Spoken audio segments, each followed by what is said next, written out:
தினம்தோறும் விளக்கேற்ற நல்ல எண்ணெய் இதயம் நல்லெண்ணெய். அதாவது இப்ப இந்த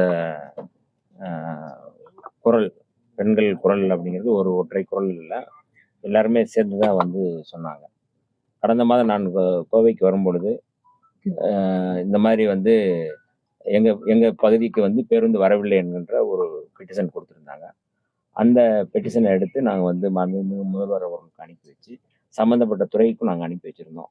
அனுப்பி வச்ச உடனே ஒரு வாரத்திற்குள்ளாக அந்த பேருந்து அண்ணா நகர் எந்த பகுதிக்கு வரவில்லையோ அந்த பகுதிக்கு செல்கிறது என்று முதலே சொன்னாங்க.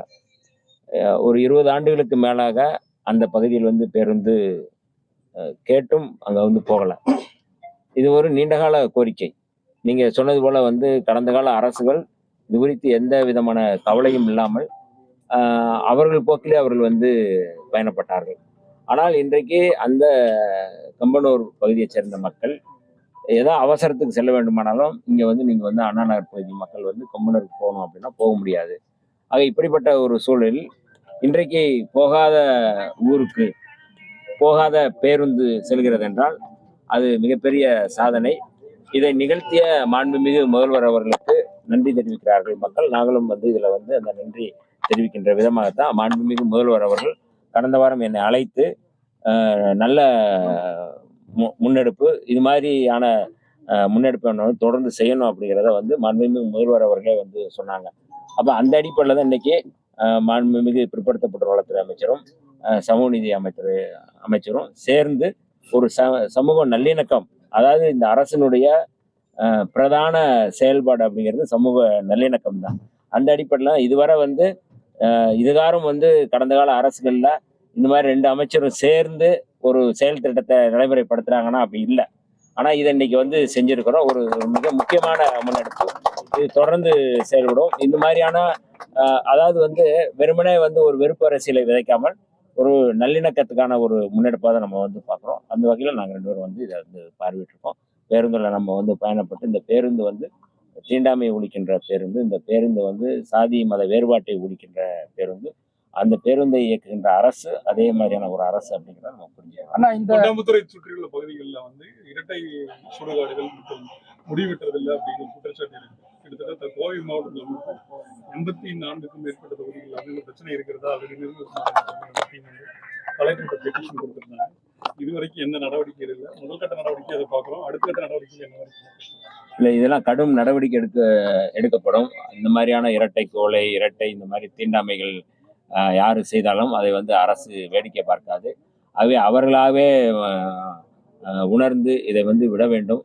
இல்லைன்றால் அரசு கடும் நடவடிக்கை எடுக்கும் என்பதை நாங்கள் எச்சரிக்கையோடு சொல்ல கடமைப்பட்டோம். இந்த பேருந்து இயங்காமல் சில இடங்கள்ல பாத்தீங்கன்னா அதிகாரிகளே பாத்தீங்கன்னா இதுல பெரிய ரெஸ்பான்சிபிலிட்டி எடுத்துக்கிறது இல்லை. உங்களுக்கும் நல்லா தெரியும், நீங்க இருந்த காலத்துல அது நடந்திருக்கு. சோ இதுல அதிகாரிகள் லெவல்ல எப்படி அதை இந்த மாதிரி விஷயங்கள் உடனடியாக நடவடிக்கை எடுக்கும்போது நம்ம உத்தரவிடுவோம் மேல அதை எப்படி அதை மானிட்டர் பண்றதுக்கான ஏதாவது மெக்கானிசம் கொண்டு வரக்கான நேற்றைக்கு நீங்க பார்த்திருப்பீங்க, மாண்புமிகு முதல்வர் அவர்கள் அந்த விடுதியில சமூக நீதித்துறை விடுதியில பார்வையிட்டு உடனடியாக அதிகாரிகளை அவர் எச்சரித்த விதத்தை நீங்க பார்த்துருப்பீங்க.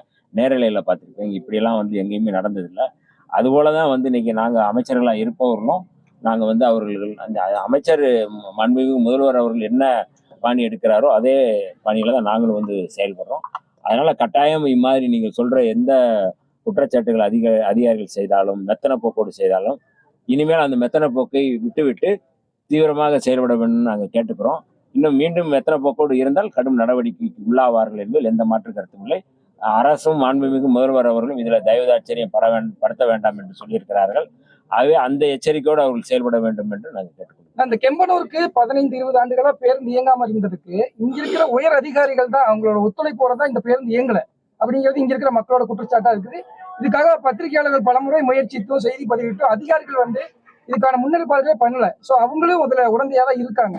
அந்த மாதிரி அதிகாரிகளுக்கு என்ன எச்சரிக்கை விடுக்கிறீங்களா? இல்ல, அது இப்ப நான் சொன்ன எச்சரிக்கை தான் அவங்களுக்கும் பொருந்தும். அதிகாரிகள் அரசு அதிகாரிகள், மக்களுடைய சேவகர்கள், மாண்புமிகு முதல்வர் அவர்கள் எப்போதுமே அதான் சொல்றாங்க. நாங்கள் அமைச்சர்களே சேவகர்கள் தான் சொல்றாங்க. அப்போ அப்படிப்பட்ட ஒரு சொல்ல அதிகாரிகள் இந்த மாதிரி பாகுபாட்டோடு, சாதிய பாகுபாட்டோடு, அந்த கண்ணோட்டத்தோடு செயல்பாடுவார்கள். ஆனால் அவர்கள் வந்து தொடர்ந்து அவர்கள் வந்து பணியில நீடிக்க முடியாது என்பதை தான் நம்ம வந்து எச்சரிக்கை கடமைப்பட்டிருக்கோம். ஆகவே அவர்களாகவே அந்தந்த பகுதியில் வந்து இந்த மாதிரி பிரச்சனை இருக்குன்னா அவர்களே வந்து முன் வந்து இந்த வேலையை செய்யணும் அப்படிங்கிறத நாங்கள் கேட்டுக்கிறோம். இந்த கடந்த காலத்தில் விட்டுருங்க. இப்போ இனிமேலாவது தீவிரமா என்ன அரசியலமைப்பு சட்டத்தில் என்ன சட்டத்தின் அடிப்படையில் இருக்கோ அதை செயல்படுத்த வேண்டும், நடைமுறைப்படுத்தணும். புதுசாக நடைமுறைப்படுத்தணும்னு நம்ம சொல்லல, ஏற்கனவே இருந்ததை நடைமுறைப்படுத்தணும் அப்படிங்கிறத நம்ம வந்து